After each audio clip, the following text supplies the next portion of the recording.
Hi, welcome back to another lesson. In this video, we're looking at non-concurrent copolar forces. All right, as you can see here, we have a force diagram, if you want to call it that, with four known force. And if you look here for our fifth force, we have one here and we see that it is acting somewhere, but we don't know the value or the magnitude of that force. Now, in order to take on tasks such as these, the first thing you'll do is to utilize Bow's notation to label the forces or the spaces between the forces. I've gone already and labeled the first force between force 5 and force 1, which is using A. So it means that if we're working around and labeling the spaces between the force, this one will be obviously B, C, D, and then finally up here we'll have E. So let's go ahead and edit these texts. So this one here is B. And remember Bow's notation, we always use capital letters. C, D, and then we have E up here. All right. Once you have labeled your forces, the next thing is that we're going to create our vector polygon. In this case, we're going to be calling it a vector polar diagram. And the principles remain the same when you're creating your diagram. So we know that this force here, and we're using a made-up scenario here, we're not using a scale, but you know in reality you have to do your scales. All right. But here I'm just simply going to be copying these that I have here. So I'll copy this one here, or maybe I should go ahead and do them based on a scale. All right, that's what I'm going to do. All right, so let's go ahead and add my little reference line here. Let me turn on OSNAP here and just find out the angles of these lines. All right, turn on all through. So I draw a line there, one there, a bunch of horizontal lines.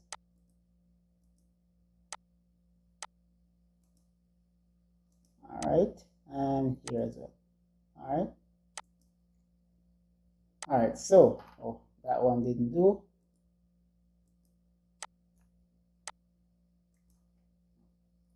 Alright, so let's find out these the angle that these lines are at, so we can draw them to scale.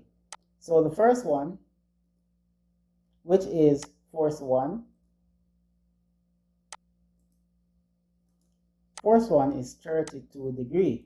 So let's go ahead and draw our line 32 degrees. So L, enter, select my base point there, greater than symbol, and let's go minus 32. Alright, and the angle, the length of the line or the magnitude of the line is going to be 4. Still using 1 unit being equal to 10 centimeters. So in this case, it's going to be equal to 40 centimeters.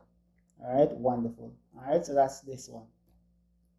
Let's ensure that we copy this one here, so we know which is which. Now we have this one up here. So let's find out the angle of that line. That's 41. So let's draw a line that is 41 degrees. So let's go, greater than symbol, 41 degrees. Undo that. Greater than symbol,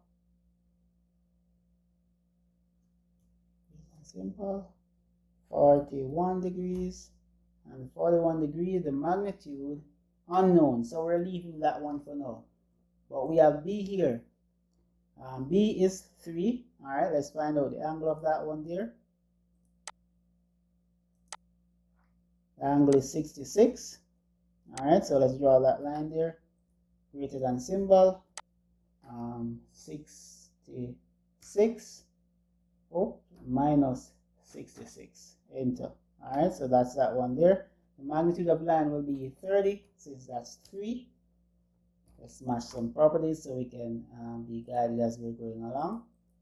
Then we have this one here. Let's find out that one there. Force 3.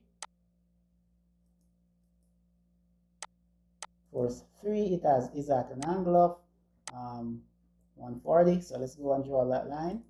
Let's see, greater than symbol.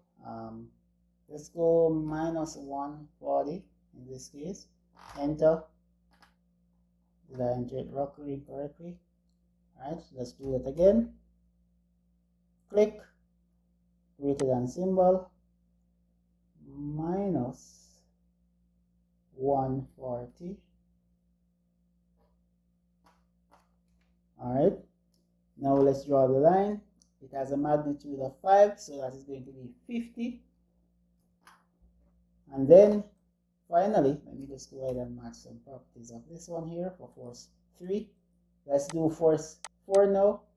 Force 4 is at an angle of, let's see, 138. So let's draw a line. Angle greater than symbol, 138. Enter. That's the line. The magnitude of the line is 2. So that's going to be 20. Alright, so that's that one there. Let's copy. Alright, so looking nice, looking nice, looking nice. Now the next step is to create our polygon or vector and polar polygon. No. Alright, now since we already know the directions of these already, we can simply just use this as our key to guide our process over here without having to do much more work. Alright, so which one of them is force 1? Force 1 is the blue line. Alright, so force 1 is the blue line. So let's go ahead and copy this one here a bit to my right. Let me just move these over a bit. Alright, so we have force 1 there. Force 1 has been drawn. Force 1 has been drawn. Let me see if I can copy this as well. So force 1 has been drawn. Let me move this here.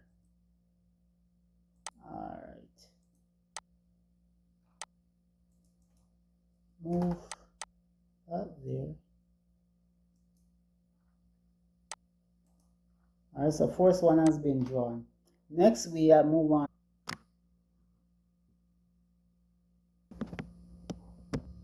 So moving on to force number 2, we're copying it.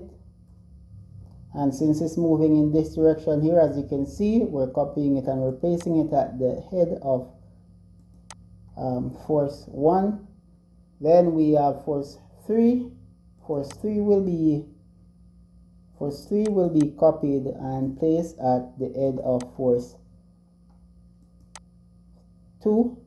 Then force 4 will be copied, not that one there. Force 4 will be copied and placed at the head of force 3.